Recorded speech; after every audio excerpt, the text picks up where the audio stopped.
Good morning to one and all. Myself, this is M. Seshasai Durga from the Department of Pharmaceutics.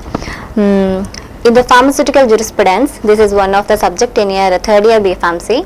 So previously, in the pharmaceutical jurisprudence syllabus, we already discussed about the first unit, that is Drugs and Cosmetics Act 1940 and its rules 1945. So the second unit is also the same topic only we will discuss, but actually Drugs and Cosmetics Act means here some provisions and conditions which are provided for the activities which are related with the drugs and cosmetics, like for example manufacturing of the drugs and cosmetics, in the same way their distribution, and after that their sale and their import, their export.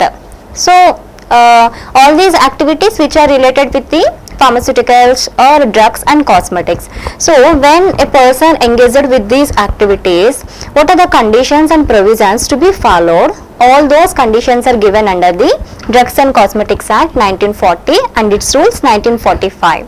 So in the first unit, under that act, what are the provisions for the import and manufacturing of the drugs and cosmetics? That topic we already learned in the first unit itself. Now this is the second unit to be started now. The second unit is also the same topic only, we will continue. Drugs and Cosmetics Act 1940 and its rules 1945. Same act will be continued here also, but remaining activities except the import and manufacturing, the other activities which are related with the drugs, like sale of the drugs and cosmetics, and also administration of the body, administration of the act. Sale, while you are selling the pharmaceutical substances, what are the licenses we required? The person need to get some authorization from the authoritative body. So what are the licenses we required? About all those we will discuss under the sale of the drugs. And next one is administration of the act. Administration means nothing but when we have started this act, then only we discussed about the objectives of the act. Objectives means nothing but what we want to do, what is the purpose, what is the need to establish this act actually. Why are establishing this act, what we will do after administration of this act, then how can you control. So when you want to achieve all the objectives of this act properly, for the proper implementation of the act, some administrative body must be there. So here in this Drugs and Cosmetics Act, the administrative bodies are two. First one is DTAB, that is Drug Technical Advisory Board, and second one is DCC.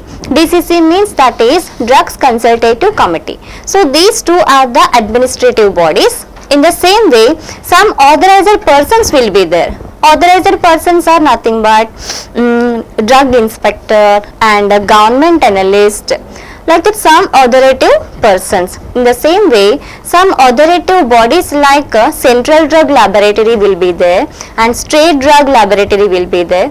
So about all these authorizations are comes under the administration of the act. So about that administration of the act, and the same way sale of the drugs and cosmetics. These two topics we will discuss in this second unit. This is continuation of the first unit only.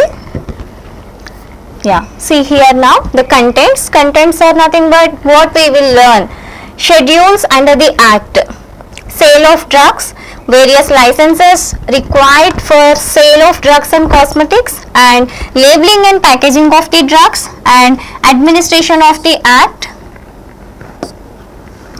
and rules.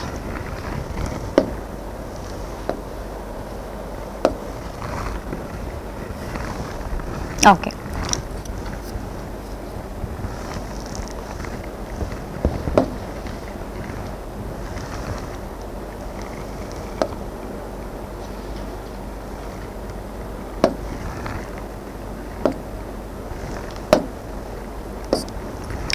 So next one is, so these are the contents. Next one, so first, what is the first one here? First one is the schedules under the act. So schedules means previously when we are discussing about the manufacturing of the drugs or import of the drugs, there the manufacturing, for example, manufacturing of the drugs. The manufacturing of the drugs and cosmetics is categorized into various ways, like drugs which are completely prohibited from their manufacturing, drugs which are comes under the schedule C and C1, drugs which are comes under the schedule X. Like that, we are divided the pharmaceutical substances into various categories under various schedules. So there in that first unit we discussed about only few schedules like C and C1, schedule X, schedule G, schedule H, like that. Only about some schedules we learned there.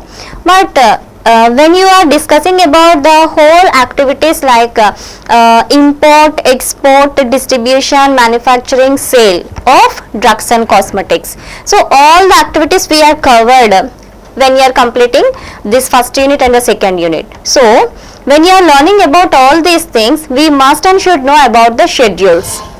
First we should know about the schedules, then we will go for the remaining topics. So in this schedules, schedules are again classified into two ways. First one is schedules which are related to Act 1940 and schedules which are related to Rules 1945. So this is the first one, schedules which are related to the Act. Actually the topic name is Drugs and Cosmetics Act 1940 and its Rules 1945. So according to its Act, these are the schedules, and after that next one is schedules which are related to the rules. Like that the schedules are classified into two ways. So first one is schedules to the Act. Here schedules to the Act, again it is divided into two categories. First one, first schedule here, and next one, second schedule. If you see the first schedule, what it contains names of books under Ayurvedic, Siddha, and along with this one Unani medicine. So about the Ayurvedic, Siddha and Unani systems, we know that the Ayurvedic, Siddha and Unani, all these three are the traditional systems of the medicine. Previously, when the allopathic system of medicine is not well developed, in such case, people usually used to follow this old traditional medicinal system, that is nothing but Ayurvedic, Siddha and Unani systems. So when they are following such Ayurvedic, Siddha and Unani systems, what are the books they are followed? For example, now we are following the various kinds of IP pharmacopoeias like Indian pharmacopoeia, British pharmacopoeia, United States pharmacopoeia, national formulary. Like that we have different types of standard authorized books. So when a person want to formulate or when a person want to sell a drug, so when we are dealing with the medicines, definitely the person must and should follow the standard authorized books, either IP, USP, BP, some book we have to follow. By seeing that book only we can complete our activities. In the same way, in the olden days, when the people are used to completely depends on the Ayurvedic, Siddha and Unani type system, so in such time, what are the books people generally followed? And these are the various books which are generally followed by the Ayurvedic system. See here, name of few books under first schedule which are comes under the Ayurveda. So if you take the Ayurveda system of medicine, then these are the various types of the books: Ayurvedic formulary, Arogya, Kalpadruma, like the different types of books are there. So the details of that Ayurvedic medicine or their formulations of the Ayurvedic medicine, ingredients generally what they are used, what are the sources they are selected for the preparation of the drugs, about this type of valuable information is present in these books whatever mentioned here. In the same way, next one, these are the various types of the books which are comes under the Siddha type of medicine. This is also one of the oldest traditional system of medicine previously used to followed by the people. So these are the various types of the books which are followed by the Siddha type of medicine. And next one, Unani type of system. Unani, this is also one of the oldest traditional method of the medicine usually followed by the this system of medicine is developed by some of the Muslim people. This is the tradition of that Muslim people actually, and if you see that Ayurvedic and Siddha, they are completely, the medicine is completely prepared from the animal, not animal, plant sources only. Means nothing but natural source. From the natural sources, they are used to prepare the medication. But coming to this Unani type of system, here this is not completely natural source. The type of system is not completely depends on the natural source. Semi-synthetic. Semi-synthetic means some of the chemicals also they used to follow. They are used for the preparation of the medicine, and also natural source. Combination of the two they are selected. And these are the various types of the books which are comes under the Unani system of the medicine. So up to now what we are discussed in the Ayurveda, Siddha and Unani type of medicine, what are the books are followed by the different types of the people who are used to who are depends completely on the Ayurveda, Siddha and Unani. Those people are used to follow those books whatever given under schedules which are related to the act. So now this is the second part of the schedules, that is schedules to the rules. So here we can see the schedule, first one, that is the schedule A here. Schedule A. So alphabetical order we can see various types of the schedules from schedule A to schedule Y. We have number of schedules here. What it contains, what is the purpose of the schedule means nothing but again we are coming to the objectives of the Drugs and Cosmetics Act. So in the objectives what we are discussed, complete regulation of the activities which are related to the manufacturing, distribution, sale, import and export of the drugs and cosmetics. That is our main aim under this Drugs and Cosmetics Act. So that aim, how we can achieve that aim? By following various provisions which are mentioned under these schedules only. So if you see the first one, that is schedule A, what it contains? The schedule A, it contains pro forma for application for the licenses, issue and renewal of licenses. Licenses, the most important word in the Drugs and Cosmetics Act, because if a person want to manufacture a drug or a cosmetic, so the first of all the person must and should get a license from the licensing authority. So when he want to approach for the license, definitely we should apply with some application form. About the information of all the forms are given under schedule A. What are the various information like licenses, to get the licenses, for the issuing of the licenses, for the renewal of the licenses, and also there are total 50 forms or pro forma. 50 the number of the forms are nearer to 50 forms are available. For example, to prepare a medicine which is comes under schedule C, a type of form. To want to prepare a drug which is comes under schedule X, then the application form is separate. So like that we have different types of the drugs. X drugs will be there, nothing but narcotic substances, psychotropic substances, biological formulations or bulk formulation, and some of that is comes under the manufacturing. In the same way, if you want to sell the medicine, for example, a registered pharmacist want to sell medicine by establishing a pharmacy or by establishing a drugstore, then also the person should obtain a license from the licensing authority, like nearer drug inspector, like that we need to apply some license. So when you are applying for the license, applying means nothing but we are submitting an application form with some details. So about that application forms, the information which are related to various types of the application forms is given under schedule A, that one only given here. And next one, schedule B, rates of fees for test or analysis by Central Drug Laboratory or the government analyst. We have Central Drug Laboratory and also State Drug Laboratory. These are the authoritative bodies, like how the DTAB, DCC are there. In the same way, some authoritative bodies like Central Drug Laboratory and Government Analyst, Central Drug Laboratory is the authoritative body, and government analyst means nothing but he is one of the person from the government itself.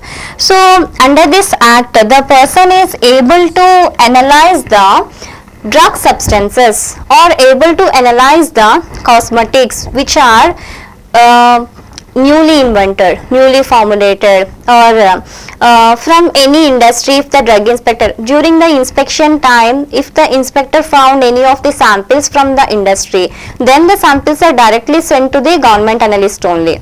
And not only here, for example, if any person want to import some medicines from the other foreign countries, so when they are importing that formulations from the other foreign countries in a bulk of formulation, bulk quantity, if they are procured from the other foreign country, then before they are reaching our India, so by the authoritative bodies there itself, for example in the by the airway or whatever the way it is, how they are traveling to our country, that is secondary, but whoever are there in the particular region for the authoritative body, so that person will take some of the samples from the imported formulation, and that sample will be sent to the Central Drug Laboratory or either to the government analyst for the analysis.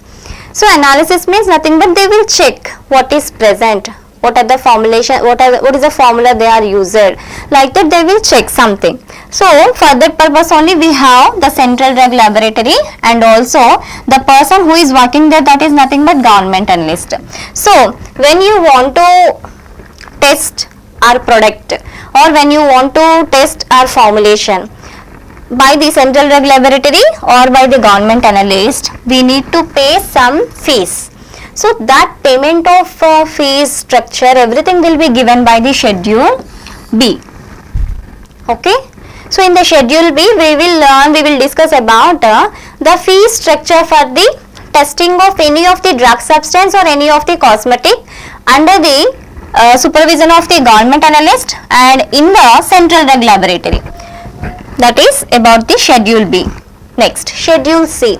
In the first unit itself, we already discussed about this Schedule C. Schedule C means nothing but these are the list of biological and special products.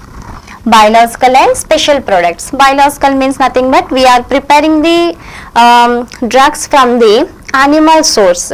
From the natural source, if you prepared, mostly animal source only. So, and sometimes we are also prepared from the plant sources. Okay, either it is plant source or animal source, we together called it as the biological product only. So all the formulations which are prepared from the natural source are comes under Schedule C. What are the examples? Some examples are given here. Serums, vaccines, antigens, insulins, sterilized surgical ligature, disposable device for single use, antibiotics in injectable form. So here one point we should know, that is we have Schedule C and also Schedule C1. Both are denoted with C only, but first one is only C, second one is C1. C means here we will learn about injectable preparations, biological products which are in the form of parenteral formulations. Okay, that is discussed in the Schedule C. So if a product which comes under the Schedule C, for example a biological product, for example insulin. Insulin is an hormone which is prepared from animal source. So in such case, these Schedule C drugs are having special labeling precautions. What is the precaution? See here, it is dangerous to take this preparation except under medical supervision. So this label must and should be present in the product which is obtained from the biological source. That is nothing but the product which comes under the Schedule C. What is the labeling here? The labeling is, it is dangerous to take this preparation except under medical supervision. Every dosage form or every pharmaceutical product must have labeling. When it is ready to distribute or ready to reach the market, first of all after the packing, the product will be labeled. Proper labeling is important. So in that labeling, depends on the dosage form, we are using different types of the labeling precautions. For example, parenteral products or IV route or its storage condition, store below room temperature, store at the refrigeration temperature, like that. Some labeling precautions will be mentioned in the labeling. In the same way here also, for the Schedule C drugs, Schedule C means nothing but drugs which are prepared by the animal source or the plant source comes under the Schedule C, and that too, what is the dosage form? The dosage form is injectable formulations. All the injectable preparations which are prepared from the biological source we can categorize it under Schedule C. And what is its labeling precaution? The labeling precaution is nothing but it is dangerous to take this preparation except under medical supervision. Next one is Schedule C1. Already I said to you, Schedule C1 also the formulation which is prepared from the biological source only. But what is the dosage form here? Non-parenteral dosage form. Except the parenteral, remaining all the formulations which are prepared from the biological source will comes under the Schedule C1.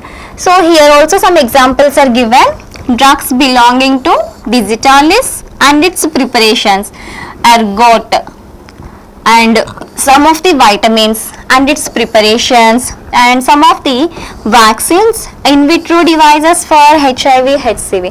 Okay, so drugs which are prepared from the biological source other than the parenteral dosage form. Some of the tablets will be there, for example cardioglycosides which are obtained from the plant source, that is digitalis.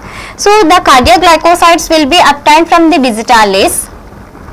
We know that is a biological source, obtained from the biological source only, but it is not in the parenteral form. That's why it is categorized under Schedule C1. So in the same way, some other devices like in vitro devices for HIV and HCV. So while testing of HIV and HCV infections, we are using different types of diagnostic agents. Those diagnostic agents are also prepared from biological sources only, but they are not parenteral form. So that's why they are also categorized under Schedule C1 only. And for this one also we have the same precaution during its labeling, that is it is dangerous to take this preparation except under medical supervision. The same precaution is there. And next one is Schedule D. Schedule D means exemption of drugs from provision of import. Simply I will tell you, Schedule D means nothing but for these Schedule D drugs we don't have any provisions. We don't have any rules, regulations under the Act. Why? Because the substances which can be used both medicinally and also we can use as the food product. That's why for these products we don't have any special provisions, conditions, regulations. Simply we can manufacture, we can import, we can sell, anything we can do under these Schedule D drugs. So some substances which can be used both medicinally and also as a food product. For example, Farex, oats, latex, and some other cereal preparations, nothing but pulses and grains, and also ginger, pepper, cumin, cinnamon. Actually these are normally used as a food products only, but even they are having some medicinal value. So that's why due to its medicinal value we are also used in the preparation of some of the pharmaceutical substances like as an excipient. Sometimes directly we are using as the antibiotics, like that we are using, but that is the food product actually. So both the qualities it is having, all those substances will comes under the Schedule D. And next one is Schedule D1. So information required to be submitted by the manufacturer or his authorized agent with the application form for a registration certificate. So in the Schedule A we learnt about various types of the application forms which are required for getting a license. For example, a person want to start a drugstore or a pharmacy. So what he will do? First he will approach the nearer drug inspector, some authoritative body. So we will approach with the application. About the details of that application is given under Schedule A. But in the application form, what is the information we should submit? That information is given under Schedule D1. So a person want to start a sale of the medicine or manufacturing of the medicine, import of the medicine, whatever it is, the person need to get some license. So while applying for a license, what is the information need to submit by the given person? About that information is given under the Schedule D1. And how it will be submitted, that is also given here. The format shall be properly filled and details information in a secret nature, may be furnished on a computer floppy, nothing but like a CD disk or by the soft copy, like that we need to submit to the authoritative body by the person. Next one is Schedule D2. Information required to be submitted by the manufacturer or his authorized agent with the application form for the registration of a bulk drug formulation, special products or its import into India. Okay. First one is information need to submit while taking the license by applying through the application, which is related to which is related to either manufacturing or sale. That is D1. Next one is D2. Here this is also contain the same information, like information need to be submitted by the people, but when he want to get a license for the purpose, that is bulk drug formulation, special products for its import into India. So this is especially for the import of the drugs. So when a person want to import a formulation, a drug substance, some product from other foreign countries into our India. So for the import of the drugs also, the person need to get some license from the licensing authority. So how we will get that license? By the application only. That about the details are given under Schedule D2. The next one is Schedule E1. Schedule E1, it contains list of poisonous substances under Ayurvedic, Siddha and Unani systems. Previously we discussed about Siddha, Ayurvedic and Unani systems of medicine. I told you that these are the oldest traditional system of medicine previously used by the people. Now also we are using sometimes. Okay, so under these systems of the medicine, we have some poisonous substances, like in our allopathic medicine also we have some unwanted things like spurious drugs, adulterated drugs, misbranded drugs. These are not having any medicinal value, giving more of adverse reactions. In the same way, the traditional system of medicine also having some poisonous substances. So about those poisonous substances, details are given under Schedule E1. And the container of a medicine for internal use made up ready for the treatment of human ailment shall, if it is made up of, to be taken under medical supervision both in English and Hindi languages. Actually, when you consider a product that is belongs to either Ayurvedic system or Siddha or Unani type of medicine. Okay, the product is present inside the container. Like allopathic medicine, the Ayurvedic medicine also will be properly labeled. Okay, so if the product is containing any of such poisonous substance, then how we will take the medication? For example, in our allopathic medicine, while using either antibiotics or narcotic substances, psychotropic substances, definitely the person should get that medicine upon submitting the prescription only. That one will be given by some registered medical officer, RMP. So then only we can get that medicine.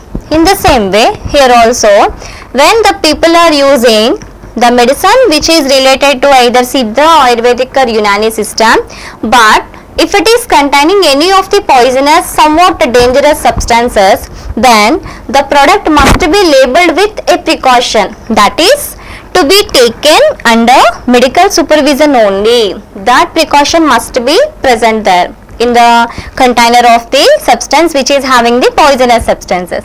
So about that information is given under Schedule E. Next one is Schedule F.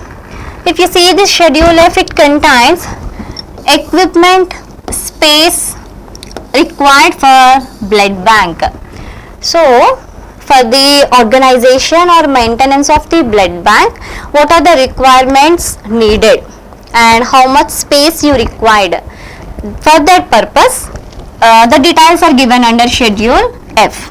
Minimum requirement for grant of license to procure blood components. So when you want to managing that blood blood bank, we are saving or we are storing the various types of the blood products.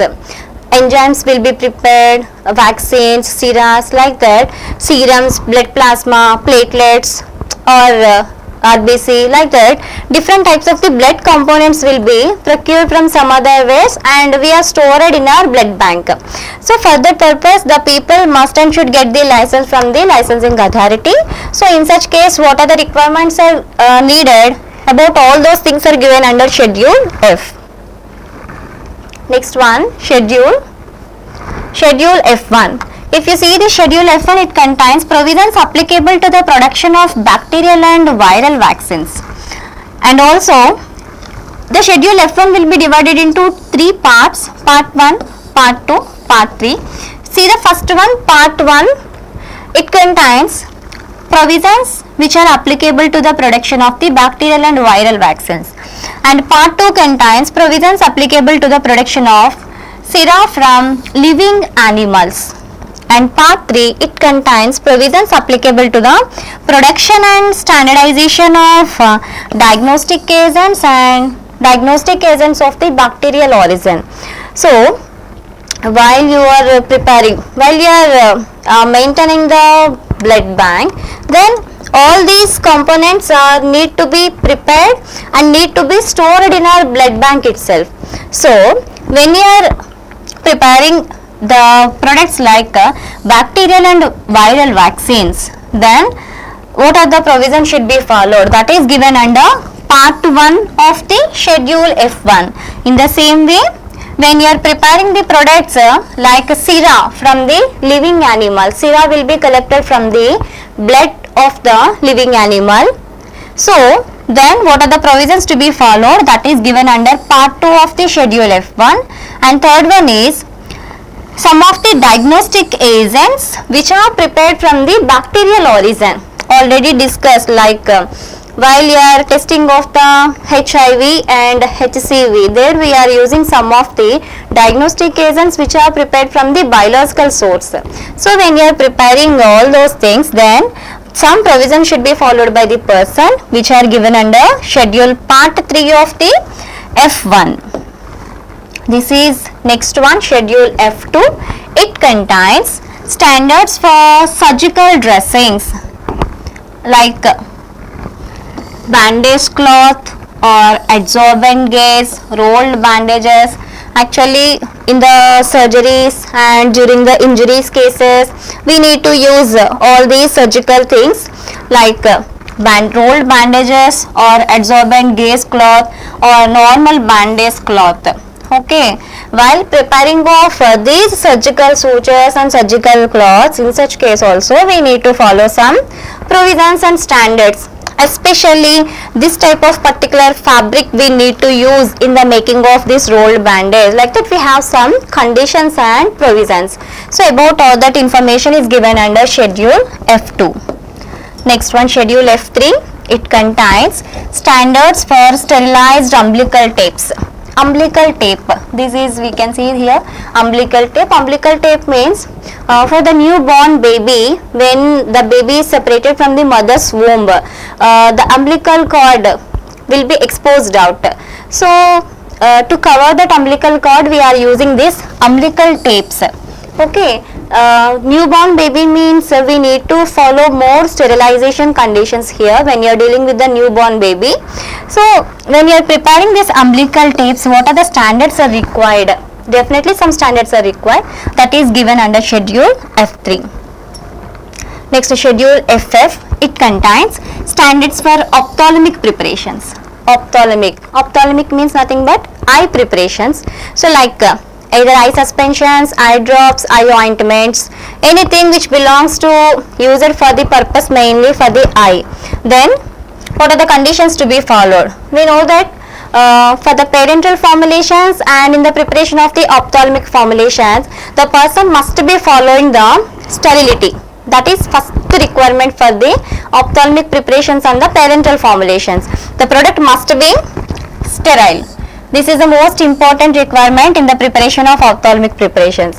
And so that one only given here. See here, be sterile when dispensed or when sold, except in case of those ophthalmic solutions and suspensions which are not specifically required to comply with the test for sterility. Okay, nothing is there. Ophthalmic preparations, when during you are preparing in the manufacturing, in the sale or by the user by the consumer, in all these cases the person must and should follow the sterility. That is the only important factor in the case of parenteral formulations and also in the case of ophthalmic preparations. So about that sterility requirements are given under schedule FF. And what are the labeling requirements for the ophthalmic preparations, that is given here. That is also comes under schedule FF only. So what are the labeling requirements? Use within 1 month of opening, not for injection. Ophthalmic preparation means only we are used into our eye, administered into the eye only. That is not the parenteral formulation. So within 1 month only we should use that product. If the time limit is crossed, then just discard that product. Don't use after 1 month of the opening. And next one, name and concentration of preservative. If irritation persists, discontinue the use and consult the physician. Sometimes if the product is not following that isotonicity is the most important factor in the parenteral formulation and also in the preparation of ophthalmic products. If the product is not meet the requirements of the isotonicity, if the people are using that product, then definitely we will get some irritation when you are using that product. So if the person get that irritation, immediately we should stop the using of that product. So that point we should mention in the labeling of the ophthalmic preparation. What is that point? If irritation persists, discontinue the use and consult the physician. And keep the container tightly closed and do not touch the dropper tip and dispensing tip. So these are the common precautions should be mentioned in the labeling of the ophthalmic products. So this is schedule FF. After that we have other schedules like schedule G, H, I said to you already. We have the schedules from schedule A to Y. Number of schedules are there. Each and every one we have to discuss. So in the coming next class we will discuss about the remaining schedules G, H, like that.